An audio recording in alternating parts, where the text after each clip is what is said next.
Welcome to the program Agric Today on ARSN Television. I am Khadija Oluwatoyin Amin.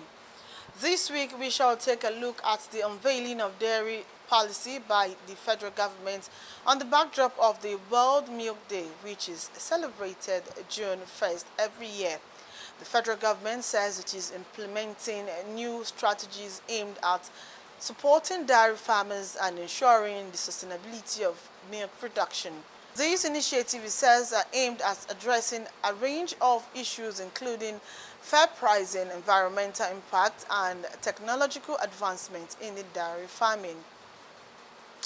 The Vice President, Kashim Shettima, represented at the event by Senior Special Assistant to the President on Agribusiness and Productivity Enhancement, Dr. Kingsley Uzoma. He said Nigeria's dairy sector is not just a necessity but a collective responsibility of government, the public and the private sector. At a sensitive time of this never-ending journey of bettering the laws of our country, we have come together to celebrate what has become not just a national staple but a cornerstone of our nutritional security and economic development. As was rightly pointed out by Director Winnie, a whole lot of people are engaged in this sector. In fact, we've not been able to actually account for all the people that are engaged, their economic contribution and their nutritional contribution to the country. So I believe with this occasion gathering like this, we must strive to recognize them and to assure them that irrespective of the fact that we have not been able to put a holistic numbers towards their contribution, we understand the enormity, the strength of the contribution they bring to national development and advancement. World Milk Day, established in 2021 by the Food and Agriculture Organization of the United Nations, was created to recognize the importance of milk as a global food and to recognize the contribution of the dairy sector to various facets of our life: nutrition, job creation, livelihood enhancement, socio-economic bonding. Since its inception, that's the World Milk Day, the benefits of milk and dairy products have been actively promoted worldwide, highlighting how dairy supports the livelihood of 1 billion people on planet Earth. Each year, we gather to celebrate the vital role that dairy plays in delivering quality nutrition to nourish the world, in this case, to nourish the Nigerian society. This year's theme, harnessing the nutrition and investment opportunity in a sustainable dairy value chain, is particularly significant, coming at this point in our national discourse where we need to harness every opportunity to drive development, to drive livelihoods enhancement, to drive socio-economic development at the last mile of our society. There is an accessible, affordable, and nutrient-dense food essential for balanced diet across the world, and in Nigeria in particular. Billions of people consume milk and dairy products daily, not only as a vital source of nutrition, but as a means of livelihood for farmers, processors, shopkeepers, and other stakeholders in the entire dairy value chain. It is our collective responsibility to ensure that consumers, industry, and government have up-to-date information on how milk and dairy products contribute to human nutrition and how dairy industry development can best increase food security and alleviate poverty in this country.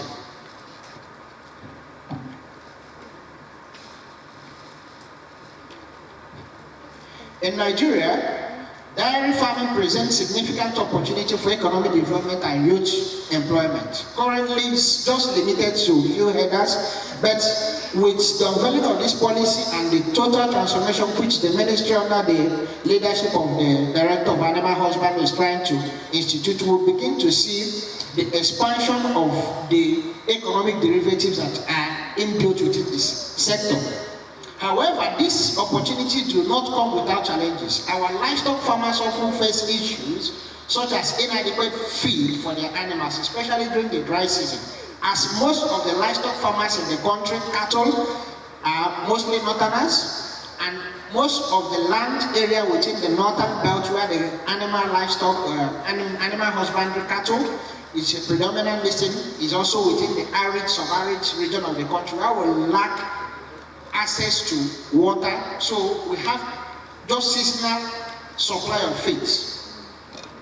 Another problem is also conflict over grazing land and the adverse effect of climate change. As well can see deforestation going on at an alarming rate even within the grazing reserve zones.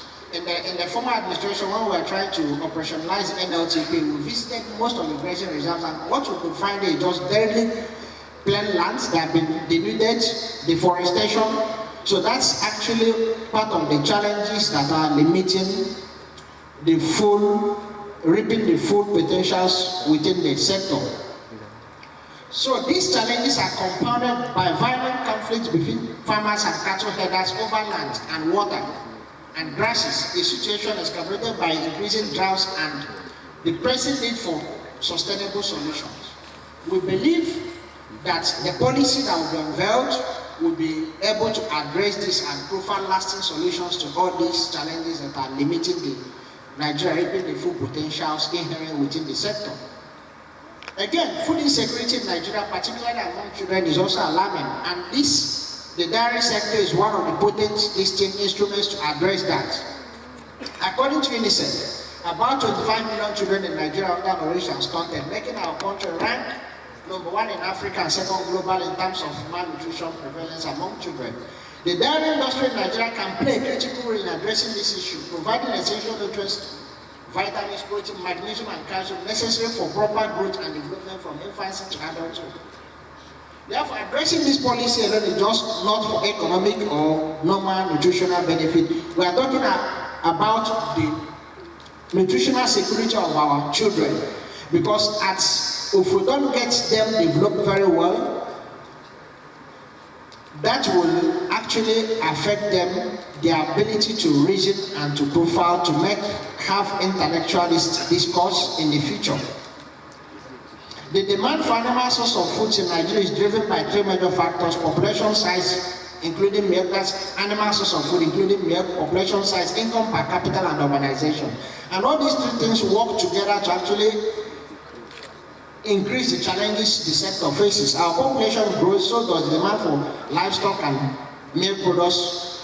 However, despite the growing demand, our dairy sector faces also, just beyond the livestock sector, the dairy subsector of that sector faces significant hurdles, including low productivity of our local breeds, inadequate infrastructure, cold chain facilities, transport infrastructure, limited access to market, and also access to finance to actually deploy the required infrastructure to work against these challenges. Therefore, these challenges highlight the need for comprehensive strategy to transform the dairy industry.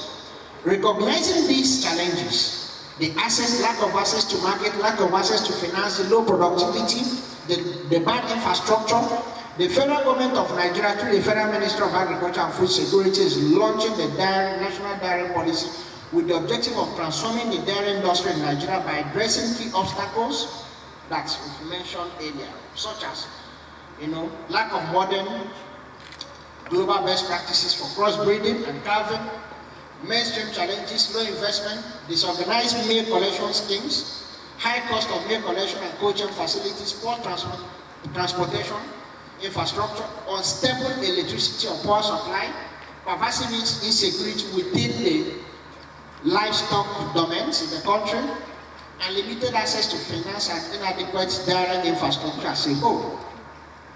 Currently, Nigeria spends around 1.5 billion annually importing dairy, milk and dairy products due to the production deficit as occasioned by these challenges I just mentioned. Nigerians consume an average of 1.6 billion liters of milk and this product, but domestic production is grossly insufficient to meet this demand. His Excellency President Bola Ahmed Tinubu's administration is determined to achieve national productivity security with longer-term goal of eventually exporting dairy products to other African countries under the African Continental Free Trade Agreement after. The National Dairy Policy, which we are unveiling today, is designed to serve as a roadmap for energizing the dairy industry over the coming years. Its implementation will ensure improved dairy farming practices, increase investment in dairy processing and preservation, evidence-based policy implementation, enhanced collaboration, private, public sector, and also civil society organizations, ease of doing business within the dairy industry, as was earlier highlighted by the Honorable Minister, fostering public-private partnership, embracing technology and innovation, empowering women-friendly and youth-centric business models, and promoting good animal health and husbandry practices, and also monitoring and evaluation progress. The potential in Nigerian dairy sector is reflected in significant investment from both local and international firms, companies like Fresnel Campaigner, Wamco. If Nigeria is not that very good, they will not be investing massively in the country. That shows you that we have that potential, and leveraging this dairy policy we are going to unveil, I believe that will open up the door for investors to see the opportunities and also to key in the same way dairy, all these multinational companies are doing, like Fresnel Campaigner, Wamco, Dano, Farm Milk. They have all launched extensive backward integration projects with the aim of boosting local milk production and fostering a strong market for dairy products, and reducing the need for imports, and thereby enhancing national food and nutritional security.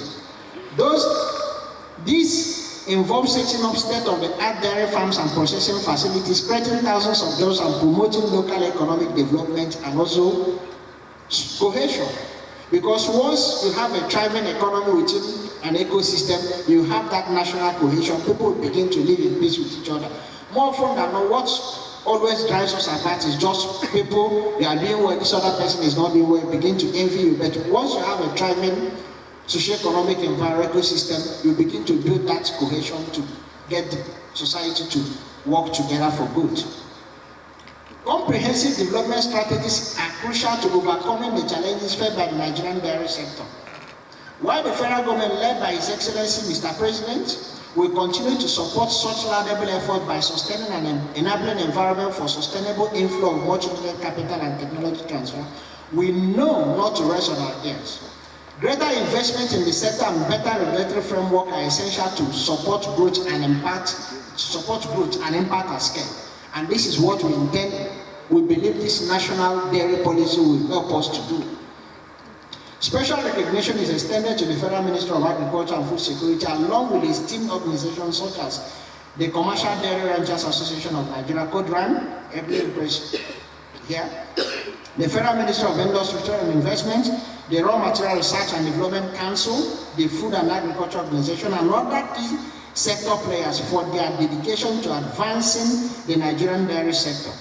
Associations like CODRAN provide vital platform for advocacy and networking, significantly contributing to the dairy industry growth in the country. Key players like Ala Foods, Integrated Dairies, Sephora International Farms, Daily Frost, Nestle, Camp Dairies, and the rest of them have made substantial contribution through innovative practices, sustainable farming techniques, and investment in infrastructure and technology, and also dairy extension services to our headers, shaping a vibrant and prosperous future for dairy in the country.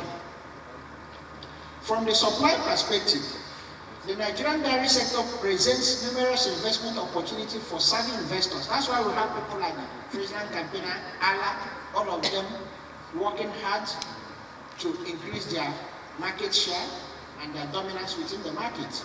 A few of those include setting up processing facilities to increase local milk production, investing in cold chain infrastructure to improve milk preservation and reduce wastage, and enhancing supply chain infrastructure to ensure timely delivery of dairy products to the market, to the consumers. Additional investments in technology and innovation can streamline operations and boost productivity. Investment in reproductive technologies can help us to develop breeds that produces better than our traditional local breeds.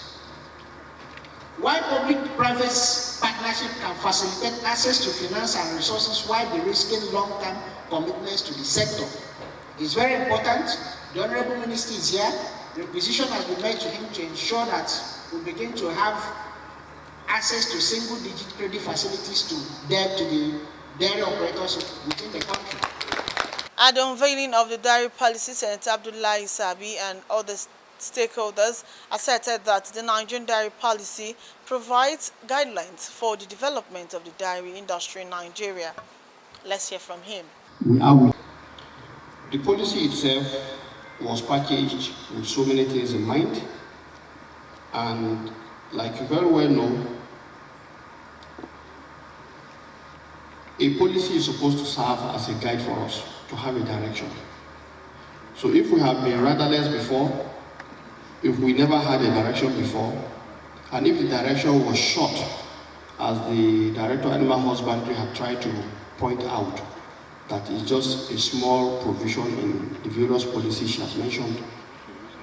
Today, we have realized that, look, this subject matter is big and huge enough for us to give it its own very focused and carefully thought out policy direction. And I want to thank all the stakeholders, our partners, many of you are here, and those who provided the consultancy and ensure that we stay the course to develop this particular program. Now let me say, for us in the Federal Ministry of Agriculture and Food Security, myself and my big brother, distinguished Senator Abubakar Kyari, CON, we have no option. And when I say we have no option, sometimes when people want to take decision or not to take decision, you tend to do that maybe because you have options. And I say we don't have options because if we fail, even right in this hall, we have somebody who can flog us. And I think that is Your Excellency. He's capable of flogging the two of us. But I want to assure you and assure Nigerians that we are not going to fail you. And it's a commitment we have made because President Bola Ahmed Tinubu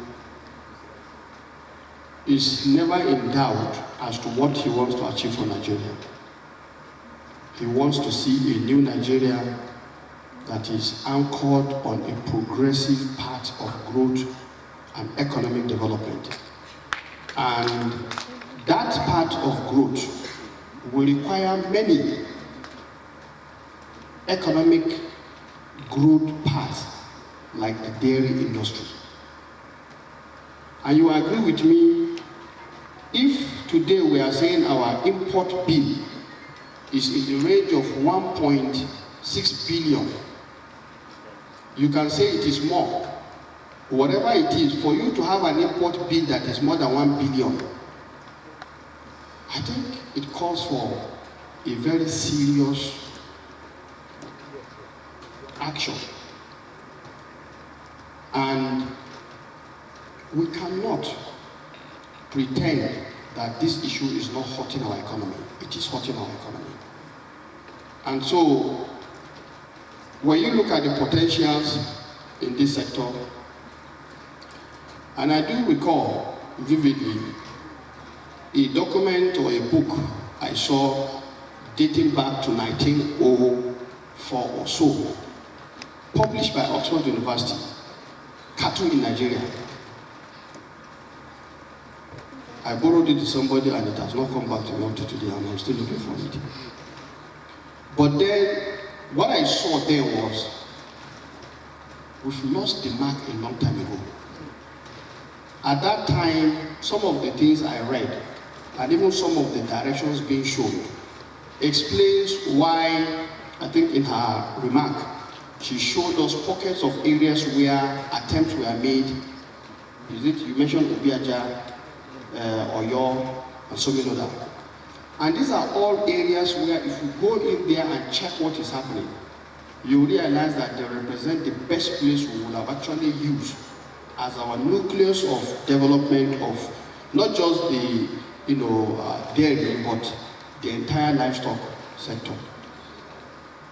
That itself is still available to us as an opportunity to take, and I want to say very clearly that we are going to take it with both hands. If need be, we are even going to join our legs on top of it. Because you can't lose this opportunity. here we are as a nation, the nutritional status and micronutrient status of our country is alarming, to say the least. Women and children are suffering. And you know for a fact that a pregnant woman is the source of food for the baby she's carrying. And it's garbage in, garbage out. If what the woman is taking is roughage, do you expect the baby to have anything but roughage going through the system? But if the nutrient content is high, then you expect the child to come out with very solid, health and potentials.